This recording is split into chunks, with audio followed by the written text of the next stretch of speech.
Hola, buenas tardes a todos. Y en primer lugar quería felicitar al comité organizador por esta versión virtual, esta edición virtual tan dinámica y diferente a otras, así como dar las gracias, por supuesto, por invitarme a participar.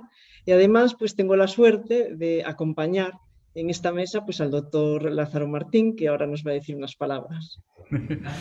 Hola, ¿qué tal? Buenas tardes a todos. Buenas tardes Yo, a en primer todos. lugar, agradecer también al comité organizador que pues me haya invitado a estar aquí con todos vosotros Igual, y al Grupo Gallego de Cáncer de Pulmón. dinámica y diferente a otras. Antes de que me olvide, recordar que luego, al acabar la reunión, hay asamblea del grupo. Además, pues, Vamos a empezar una mesa que yo creo que es muy interesante. Antes de nada, quiero felicitar a todos los ponentes por las magníficas exposiciones de los temas que les ha tocado, temas variopintos donde los haya también, una mesa diversa y una mesa, yo también diría que motiva, porque la primera persona que va a hablar y a la que voy a presentar es la doctora Casal, y que es la hija de un buen amigo mío y además que la conozco desde pequeña. Y como diría en la canción de León Benavente, vamos adelante. Y yo creo que vamos a empezar ya con ella. Tienes 2 minutos, Ana, cuando quieras, para hacer un resumen de tu presentación. Muchas gracias. Muchas gracias, Martín, por la introducción y, bueno, gracias al comité organizador por invitarme a dar esta sesión. Bueno, como sabéis, el cáncer de pulmón, el tabaquismo es el principal factor de riesgo y el radón residencial es el segundo en importancia, siendo además el principal factor de riesgo los pacientes nunca fumadores. Sabemos que el radón residencial es un gas que emana del subsuelo y este es muy importante en Galicia porque nuestro suelo es eminentemente granítico y este contiene radón en elevadas concentraciones.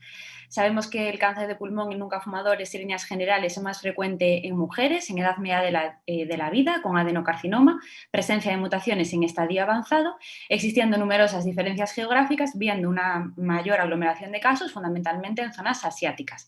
¿Y qué es lo que pasa en Galicia? Bueno, en Galicia tenemos un estudio, que es el estudio LECRINS, del cual tengo suerte de participar. Es uno de los estudios con mayor N, fundamentalmente de pacientes nunca fumadores, y el primero que analiza la exposición a radón residencial y su efecto fundamentalmente en la supervivencia.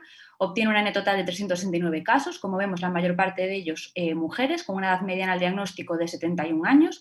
La histología predominante fue el adenocarcinoma en estadio avanzado.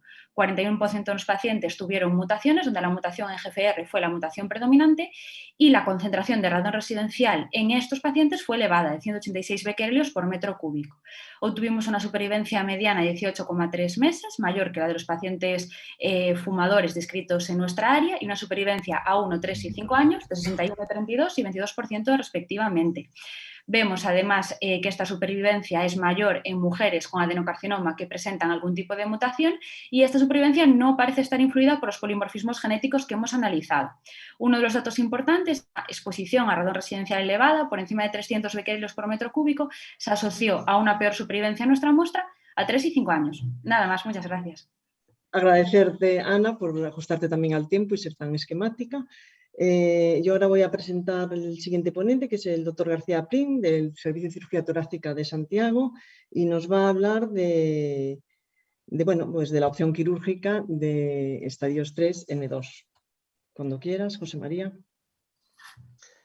Hola, buenas tardes. En primer lugar, agradecer al Grupo Gallego de Cáncer de Pulmón e invitarme a su reunión anual. Y ya sin más preámbulo paso a comentar mi resumen. Los cánceres de pulmón no microcítico estadio 3N2 constituyen un grupo de tumores muy heterogéneo. Dentro de este grupo tan heterogéneo sí que existen pacientes que se pueden beneficiar de un tratamiento quirúrgico dentro de, por supuesto, un esquema de tratamiento multimodal. Para detectar qué pacientes van a mejorar su pronóstico, incluyendo la cirugía en el esquema de tratamiento, hay que elegir aquellos en los que se prevea el cumplimiento de dos objetivos. Por un lado, conseguir realizar una resección tumoral completa y, por otro lado, conseguir que el paciente sobreviva al tratamiento quirúrgico. Para cumplir estos dos objetivos hay que fijarse en aspectos del tumor, aspectos del paciente y aspectos de la técnica quirúrgica. Respecto a los aspectos del tumor, nos fijaremos en cuál es el tipo de enfermedad N2, de tal manera que elegiremos aquellos casos que permitan realizar una resección tumoral completa.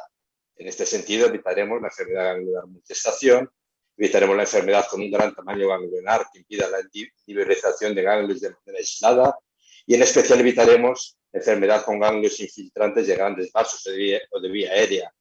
Es decir, evitaremos tratar quirúrgicamente aquella enfermedad ganglionar en que la posibilidad de realizar una resección tumoral completa sea muy remota. Respecto al tipo del paciente, valoraremos adecuadamente, individualmente, su riesgo quirúrgico, con el fin de predecir una morbimortalidad postoperatoria aceptable. Y en cuanto al tipo de cirugía, evitaremos en general la realización de una neumonectomía, especialmente si esta es derecha. Utilizaremos para ello técnicas angioplásticas y broncoplásticas para ahorrar parénquima pulmonar. La consecución de una neumonectomía la reservaremos únicamente para casos altamente seleccionados. Mi conclusión es que el cáncer de pulmón microcítico estadio 3N2 debe definir si la estrategia terapéutica en un comité de tumores multidisciplinar, eligiendo el tratamiento quirúrgico dentro de un esquema de tratamiento multimodal cuando se defina la posibilidad de realizar una resección tumoral completa, el paciente presente un adecuado riesgo quirúrgico y se evite la realización de una neumonectomía, reservando esta última a casos altamente seleccionados. Muchas gracias. Muchas gracias, José María. Vamos a pasar al siguiente resumen, que irá a cargo de la doctora Torrado del Hospital Universitario Lucus Augusti, que nos hablará de cuándo irradiar el tumor primario en el carcinoma de pulmón no microcítico con enfermedad metastásica. Laura, cuando quieras.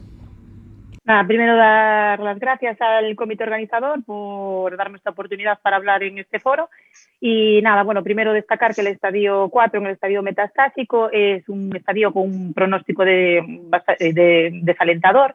El tratamiento, el pilar fundamental es el tratamiento sistémico, pero existe un creciente interés por la combinación de diferentes estrategias terapéuticas en busca de una mejor supervivencia y siempre buscando la calidad de vida de nuestros pacientes. Planteo dos escenarios. Por un lado, el escenario en pacientes polimetastásicos, la radioterapia en tumor primario con intención paliativa, en el que sabemos que es efectiva, consiguiendo una remisión sintomática hasta un 50% de los pacientes. Y por otro lado, el escenario oligometastásico. Este escenario muy variopinto, muy heterogéneo, en el que los estudios que he encontrado, la mayoría retrospectivos, pocos estudios fases 2, se ve que radiar tumor primario, también irradiar las metástasis, se consigue un aumento de la supervivencia global y un aumento de la supervivencia libre de progresión. Bueno, destacar que hay bastante heterogeneidad en la definición del estadio oligometastásico y que la ESTO y la ASTRO acaban de publicar un consenso, a ver si conseguimos que en los futuros estudios, bueno, pues esté mejor esta definición y tengamos mejores conclusiones. Y un par de pinceladas en cuanto a la combinación de la radioterapia y la inmunoterapia, que sabemos el sinergismo que existe y que nos da una esperanza en cuanto a la combinación de ambos tratamientos y en cuanto a conseguir una mejor supervivencia y unos mejores resultados en este estadio. Y nada más, muchas gracias. Muy bien, pues muchísimas gracias, Laura. Y ahora vamos a pasar al doctor García del Hospital de Santiago, que nos va a hablar de la irradiación profiláctica en carcinoma microcítico, enfermedad diseminada. Cuando quieras, Jorge. Muchas gracias, Lucía. Puedes meterme la mascarilla, con vuestro permiso. Bueno, el carcinoma microcítico de pulmón es una enfermedad poco variopinta, a diferencia del estadio 3. Y bueno, en su desarrollo, como sabéis, en su historia natural, es muy frecuente el desarrollo de metástasis cerebrales, ¿no? De tal manera que hasta un 30-60% de los pacientes en las diferentes series las van a desarrollar. Y como sabéis también, la enfermedad cerebral pues tiene consecuencias devastadoras tanto para el paciente como para sus familiares, y además es una situación que consume muchos recursos sanitarios. Sabéis también que el carcinoma microcítico es una enfermedad recalcitrante en la que la mayor parte de los fármacos que se han intentado ensayar para ver un potencial beneficio han fracasado hasta la llegada de la inmunoterapia. Y una de las estrategias que en la década pasada tuvo éxito fue la irradiación craneal profiláctica, ¿no? Con un primer estudio de la EORTC, en la que se vio que en pacientes con enfermedad extendida tras la quimioterapia y en aquellos que no tenían metástasis cerebrales al menos conocidas, la radiación disminuía el desarrollo de metástasis cerebrales de un 40 y pico por ciento a un 15% a un año, ¿no? Y además en este estudio lo que se veía es que la irradiación aumentaba la supervivencia global, de tal manera que se convirtió en un tratamiento estándar. Sin embargo, este estudio tenía bastantes errores metodológicos en su diseño, y un ensayo fase 3 japonés que se publicó hace unos 4 años demostró que realmente con un diseño mejor hecho, en el que se exigía resonancia cerebral previa y un esquema de quimioterapia definido, este beneficio de supervivencia global no se encontró. La radioterapia holocraneal, por otro lado, aumenta los síntomas, ¿no?, que desarrollan los pacientes, aunque parece que no impacta en un deterioro neurocognitivo de manera significativa. Y recientemente, con la introducción de la inmunoterapia asociada a la quimio, que excluía a los pacientes que no permitía que los pacientes posteriormente recibieran radioterapia holocraneal, entra la duda de qué hacer en el momento actual. De tal manera que, bueno, nos veremos obligados en el futuro a discutir con el paciente el beneficio de esta estrategia terapéutica. Y muchas gracias. Bueno, ya para finalizar esta introducción, la quinta charla correrá a cargo de la doctora Azpitarte y hablará sobre el cáncer microcítico, en el cual, después de más de 30 años en los que no ha habido prácticamente evolución en el tratamiento de la enfermedad avanzada, que diría Mariano Rajoy, is very difficult todo esto, pues parece que por fin empezamos a atisbar algún cambio y nos lo contará la doctora Azpitarte. Bueno, pues como mis demás compañeros, lo primero, muchas gracias al comité organizador por la invitación, y nada, me ha tocado una charla, la verdad es que muy interesante, que es por fin un cambio en este tumor microcítico, que durante muchos años todos los ensayos han salido negativo y por fin en este año hemos empezado a tener algún resultado positivo. Realmente lo que hay que situarse es que estos pacientes responden muy bien a la quimioterapia en enfermedad extensa, más del 70% responden. Sin embargo, la supervivencia a largo plazo es en torno a unos 10-12 meses, y cuando vemos análisis retrospectivos se ve, por ejemplo, un metaanálisis de la Cochrane que nos dice que a los 2 años solo un 7% de estos pacientes con enfermedad extensa al diagnóstico están vivos. Se han presentado este año los 3 principales estudios, 2 de ellos son positivos, en IMpower 133 y en el Caspian. En ellos lo que hacen es una combinación de la quimioterapia estándar con un platino etopósido, combinarlo con la inmunoterapia, en su caso el IMpower 133 con el atezo y el Caspian con el durvalumab, y lo que se ve es que esta combinación pues, aumenta la supervivencia global en torno a unos 2 meses de forma significativa. Y el último estudio es el Keynote 604, en el que el resultado ha salido negativo en supervivencia global, y la importancia de estos 3 estudios es que cambian un poco la práctica nuestra clínica habitual. Y que hasta el día de hoy lo importante es decir que cuando vemos las gráficas de estos 3 estudios, decir que a los 24 meses en torno a un 22% de los pacientes están vivos, lo cual es muy significativo con respecto al 9% del que partíamos en los análisis anteriores. Y que es muy difícil identificar estos pacientes que llegan a la cola de la curva, ya que ni el PDL1 ni la carga mutacional parecen ser biomarcadores viables. Y nada más. Voy a hacer una pregunta a través del chat. Bueno, muchas gracias. Habéis atendido también al tiempo ahora en los resúmenes. Y bueno, Lucía, no sé si tú ves alguna pregunta. No, de momento no hay ninguna. Si no, podemos ir preguntando si quieres preguntar, Lucía, si no yo tengo alguna pregunta. Sí, yo tengo una pregunta para Ana. Vamos a empezar así un poquito por orden. Bueno, tengo varias, pero ya las digo una detrás de otra. Por una parte, bueno, parece evidente que hay un factor hormonal en el cáncer de pulmón de no fumadores, porque es más frecuente en mujeres, y creo que no sé si hay algún estudio de receptores estrogénicos, de expresión de receptores estrogénicos. ¿Y sabes si hay algún estudio que ha comparado el cáncer de pulmón en mujeres, en fumadores y no fumadores, en relación con la expresión de de receptores estrogénicos y si hay opción de tratamiento antiestrogénico, o bueno, está claro que en estudio. Esa es una pregunta. Y después la otra pregunta, me ha quedado claro, que yo no lo sabía, que el principal factor de riesgo en no fumadores es el radón, especialmente aquí en Galicia. Entonces, ¿tú crees que tendría sentido hacer un screening en Galicia juntando el radón, según la exposición del radón, junto con otro factor de riesgo como puede ser la historia familiar, que también no tiene un peso, creo que relativamente importante, sobre todo en familiares de primer grado? Voy a empezar, ¿Crees que tendría sentido o no? No sé. Voy a empezar, si te parece bien, por la segunda pregunta. Vale. En la segunda, intentando dar respuesta a esa segunda pregunta, nosotros nos planteamos un estudio que fue intentar hacer lo que llamamos el mapa, para hacer un mapa para ver cómo es la exposición de radón en nuestra área, fundamentalmente en Galicia, ¿no?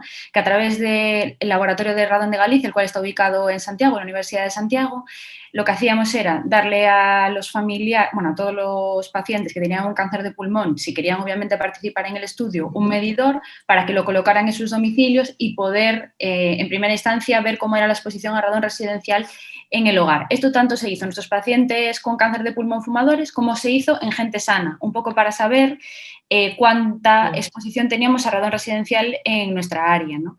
Dado que, bueno, parece que es muy importante, que sí que es cierto que puede haber otros factores confusores, ¿no? Un poco lo que os presentaba, bueno, no os lo dije aquí, pero en la sesión, ¿no? El tabaquismo pasivo creo que también puede jugar un papel, puede ser un factor confusor muy importante. Nosotros no lo quitamos de nuestro estudio fundamentalmente porque el 45% de nuestros pacientes son fumadores pasivos, ¿no? Y luego también entra en juego el hecho del tabaquismo pasivo, creo que es algo también bastante variopinto, si me permitís la palabra, porque, claro, no es lo mismo una persona fumadora pasiva que tenga esa exposición porque su conviviente tenga un índice de paquetes año de 100, que otro que tenga un índice de paquetes año de 5, ¿no? Entonces, claro, eliminar al 45% de nuestra muestra, claro, nos quedaríamos con una área mucho más pequeña. No he contestado, esa sería la respuesta a la pregunta número 2. Y a la pregunta número 1, sí que es cierto que hay algún estudio que analiza un poquito el papel de los receptores estrogénicos en los cánceres de pulmón, fundamentalmente pacientes nunca fumadores. De lo que yo he analizado, que es un poco el motivo de mi tesis doctoral, ninguno demostraba asociación estadísticamente significativa. Sí que se vio alguna correlación, fundamentalmente en mujeres asiáticas, pero luego, por ejemplo, se hicieron algunas publicaciones en pacientes caucásicos y no se vio tal asociación. Otra relación.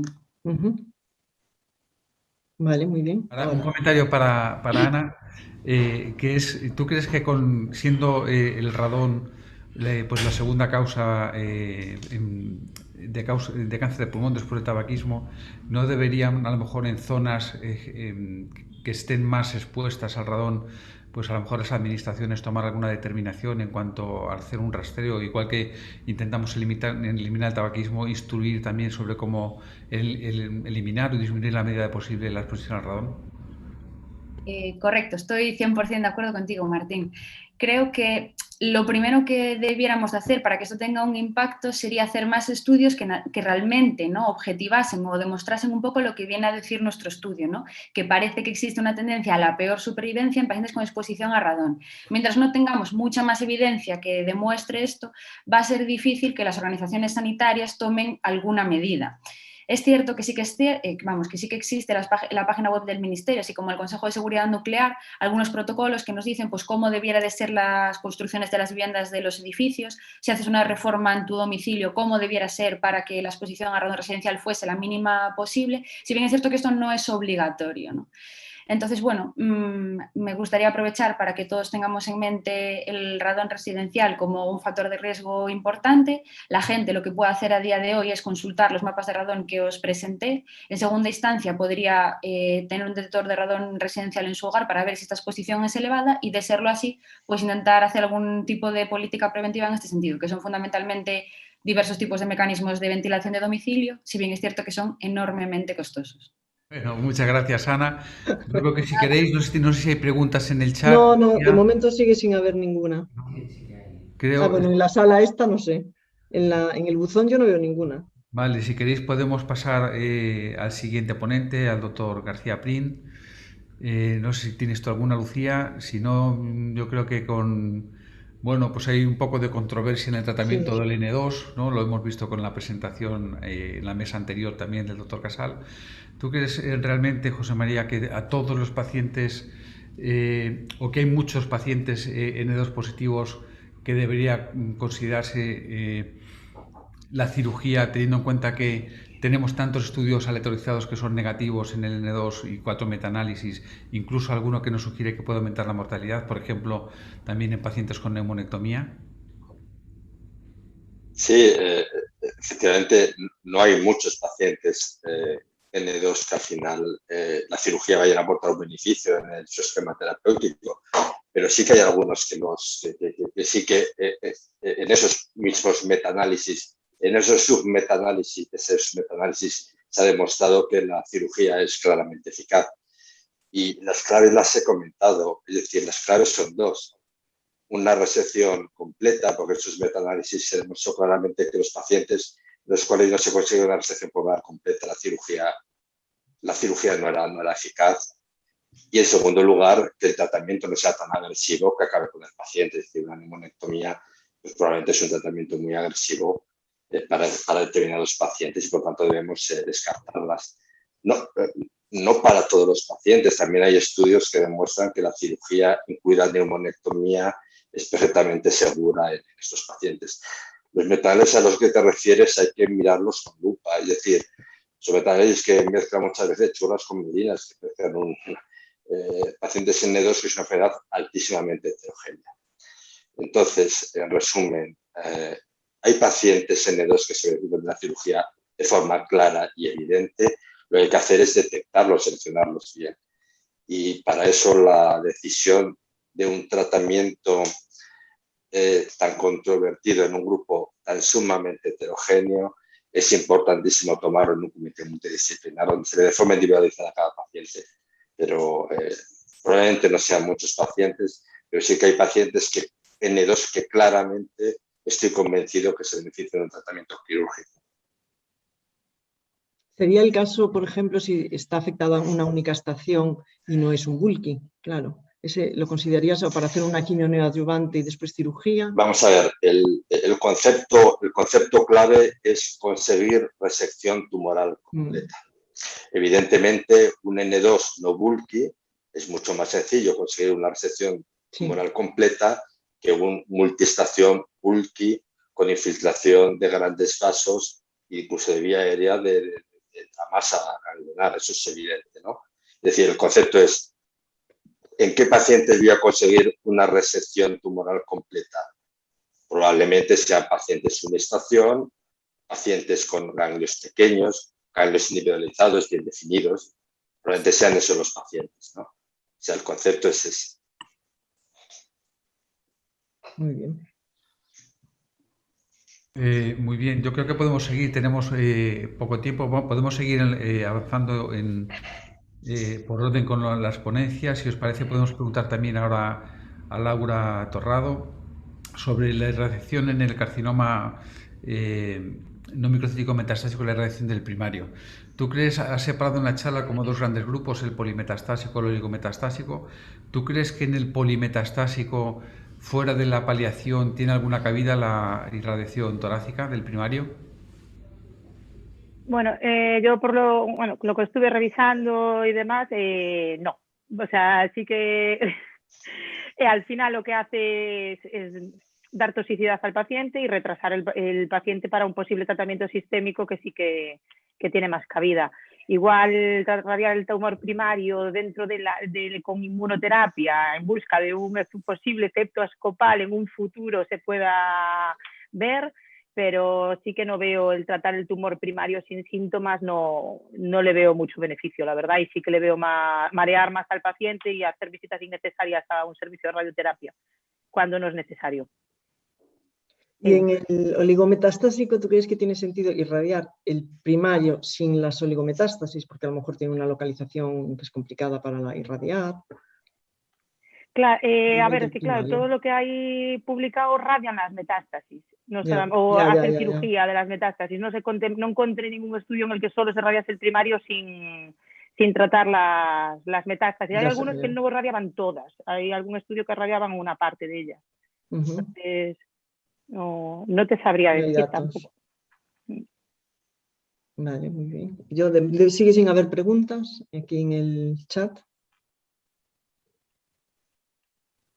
Martín, no se te oye. Yo no tengo acceso a las preguntas. No hay. Porque yo creo que alguna pregunta se ha enviado. Pues yo tengo aquí el buzón abierto y pone que está vacío, ¿eh? Perdona un momentito, que me lo van a decir en directo.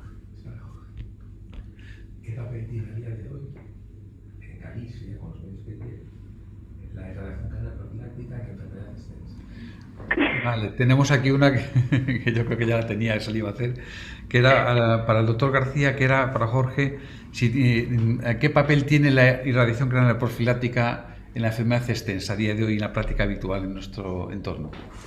Gracias por la pregunta, Antonio. Yo tengo muchísimas dudas, ¿no? Porque tengo el hábito de hacer irradiación craneal profiláctica en todos los pacientes.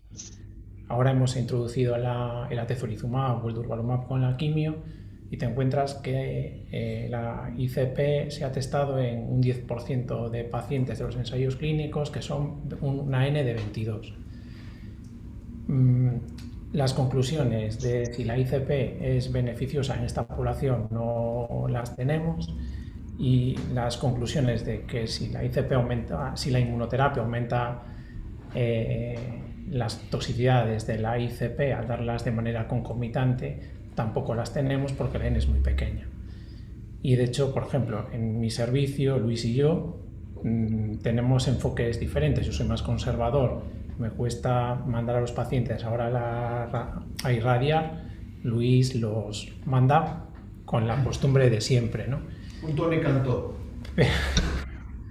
Pero yo creo que es el momento o una oportunidad para el grupo y hacer un protocolo en este escenario, ¿no? Yo creo que tranquilamente podemos juntar una N de 50, 80 pacientes en un periodo de tiempo tal, y a lo mejor es una oportunidad para el grupo de hacer un trabajo académico en esta población, y lanzo la invitación a... Sí, parece. Y en la práctica habitual, Jorge, ¿tú en qué paciente en concreto de la práctica habitual seleccionarías a quien hacer irradiación craneal? A que no haya hecho respuesta a nivel... O sea, yo creo que me cuesta, ¿no? Yo lo haría porque tampoco tenemos datos del subanálisis de qué pacientes se benefician más de la ICP respecto a no. Yo creo que pacientes que no hayan hecho respuesta o pacientes que inicialmente tengan una alta carga tumoral, ¿no? O metástasis hepáticas, que parece que son siempre de por pronóstico, pues a lo mejor yo esa población sí me animaría a hacer ICP, pero sin ningún dato, es una hipótesis que genero yo, sí, pero tampoco tengo respuesta. Bueno, no sé, Lucía, si quieres tú hacer alguna pregunta. Sí, yo quería preguntar si hay algún dato de irradiación, porque bueno, uno de los principales inconvenientes es la toxicidad ¿no? de la irradiación. Y ahora con la inmuno, si son largos supervivientes, pues todavía aumenta esa toxicidad. Y quería preguntarte si hay algún dato de irradiación profiláctica con preservación de hipocampo. Sé que hay ensayos clínicos en marcha en cáncer, pero yo creo que en esta población y con inmunoterapia de momento no hay datos. Vale. Bueno. Por lo menos yo en lo que revisé en alguna guía siempre hacen referencia a estudios en marcha, en fases 2 pequeños, pero... de momento no hay datos así publicados. Concluyentes no. Bueno, no sé si seguimos sin preguntas. Sí, seguimos en el buzón vacío. Vale, podemos pasar a Cristina a hacer alguna pregunta. La verdad es que después de tantos años sin cambios en el microcítico parece que está llegando algún cambio. A lo mejor no tanto como esperábamos de entrada, pero sí que está llegando. Y yo quería preguntar una cosa, porque tenemos 2 estudios positivos, uno con pembrolizumab negativo. ¿Por qué crees que puede haber sido negativo este trabajo, Cristina? Bueno, la justificación que dan en la propia explicación del ensayo, en la posterior discusión, lo que dicen es que realmente esa población del estudio del pembro, que puede ser población con peor pronóstico, cuando la comparas con las de los otros 2 estudios, hay mayor porcentaje de metas cerebrales que llegan a un torno a un 14-15%, frente que en el Caspian y en el Power se quedan en el 10%, y mayor proporción de COF1 frente a los otros 2 estudios, y también se justifican en que los pacientes tienen mayor valores de LDH y que tienen más de 3 localizaciones más metastásicas en el momento de incluirlos. Datos estos 2 últimos que no tengo para comparar con los otros 2. Y nada, eso es un poco la justificación y luego pues ya vimos que el análisis estadístico, bueno, pues ponía unos requisitos muy rígidos y que la supervivencia se cumple cuando solo analizan los pacientes que llegan a recibir tratamiento, no por intención de tratar. Y luego otra pregunta que surge también en muchos foros tal es el tema de dar tratamiento con radio y con inmuno concomitante. Hay algunos estudios en marcha en enfermedad limitada y en la enfermedad extendida que se ha contemplado en alguna vez la posibilidad de dar tratamiento con radioterapia. ¿Sabes si hay algún dato o algún estudio en marcha sobre esto?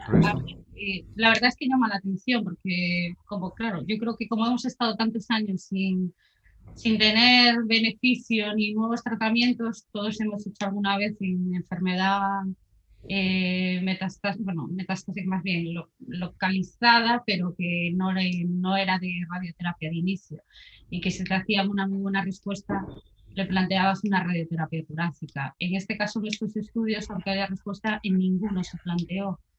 Y la verdad es que es una pregunta por responder. Sé que hay algún estudio con atezo, que es después de quimioterapia, si responden y queda con enfermedad pulmonar, plantearte una radio a nivel pulmonar, pero todavía no hay resultados.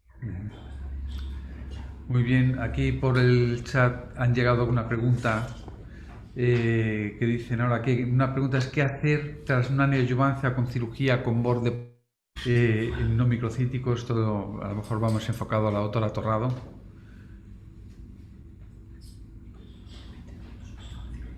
Laura. ¿A mí por qué? Tumor primario metastásico. No. Por el borde positivo, ¿no? Con borde positivo, sí. Después borde de hacer positivo después de cirugía. Una quimioterapia no adyuvante se hace una cirugía y en borde positivo. Con borde positivo. De un estadio 3, ¿no? Sí. Vale. Sí, no es motivo de pisarla, ¿no? Ya, pero mi charla es otra. Pregúntale al doctor León. Entonces, después de una dices, en un estadio 3, después de una neoadyuvancia con quimioterapia, ¿no? Sí. Y luego hacen una cirugía y un borde positivo. Pues radio. Sí. Muy bien. Le ha resuelto la duda. ¿Dónde está la trampa, no? Porque, claro. Sí. Bueno, yo no sé si tenéis alguna pregunta más, Lucía, porque yo creo que vamos tenía la de la radioterapia que la hiciste. Son 20 minutos y yo creo que ya con esto podemos finalizar ya esta mesa también y pasar ahora a la asamblea, porque ahora tenemos la asamblea del grupo, recordad. Muchas gracias a todos. Muchas gracias. Adiós. Gracias a vosotros. Adiós.